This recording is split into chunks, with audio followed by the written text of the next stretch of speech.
Hi, this is Mardi once again and welcome to my channel.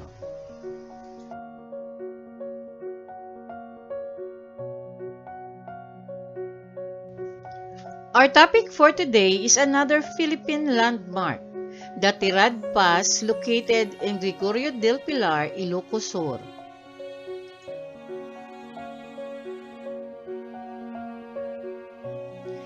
Ang Mount Tirad ay isang 1,154 meter na taluktok ng bundok malapit sa Cervantes, Ilocos Sur ng Pilipinas. Ito ay nasa ikatatlong pinakamataas na bundok sa Ilocos Sur at ang ika-446 na pinakamataas na bundok sa Pilipinas. Tirad Pass on the mountain holds a significant place in Philippine history, having been the site of the 1899 Battle of Tirad Pass kung saan pinatay si Gregorio del Pilar.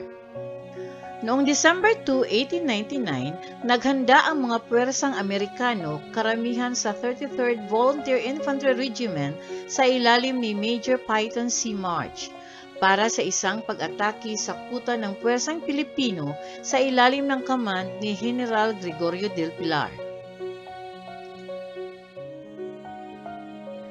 Sa makitid na daan ng Tirad Pass, nakamasid ang mga sundalong Pilipino habang ang kalaban ay nagsimulang umakyat sa landas.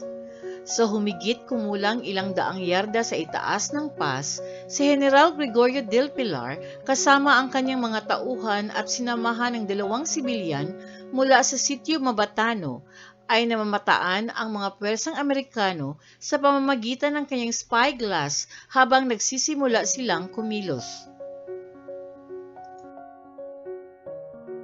Ngunit sa kanyang pagmamasid, he noticed that the American forces broke formation and instead sent a messenger on horseback with a white banner. Habang papalapit ang mensahero sa kuta ng mga puwersang Pilipino, narinig ang tunog ng baril at nahulog ang mensahero. Ang mga puwersang Amerikano ay nahahati sa tatlong magkakahiwalay na grupo. One group followed the trail towards the pass.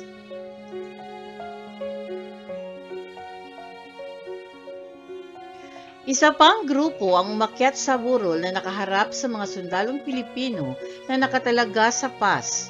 Ang ikatlong grupo na pinamumunuan ng isang Pilipino from the lowlands named Januario Galot ay umakyat ng hindi napansin sa matandang daanan na dali-daling hinarangan ng mga pinutol na puno ilang araw bago dumating ang mga puwersang Amerikano.